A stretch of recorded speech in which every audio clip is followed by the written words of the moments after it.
Crianças, para nossa atividade de natureza e sociedade, iremos utilizar o livro do conhecimento 2, páginas 118 até 120. 118. Quais destes alimentos foram produzidos na horta? Pinte-os. O couve, a cenoura, batata inglesa, beterraba, laranja, alface, berinjela, repolho. Quais desses, gente, foram produzidos na horta? Roda de conversa. Qual o nome dos alimentos que não são produzidos na horta? Por quê? Quais desses alimentos você costuma comer crus? Quais deles você come cozidos? Que cuidados precisamos ter antes de comer alimentos crus ou cozidos? Por quê? Página 119. O avô de Mayumi tem uma horta em sua casa. Toda semana ele colhe o que plantou e separa o que será vendido na feira. O que sobra fica para o consumo da família.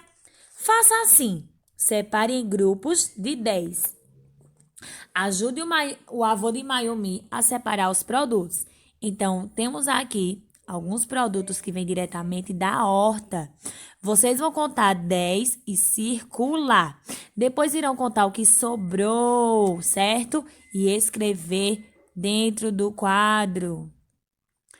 Próximo, página 120. Vamos ler juntos a palavra em destaque. A palavra é horta. Qual é a primeira letra da palavra horta?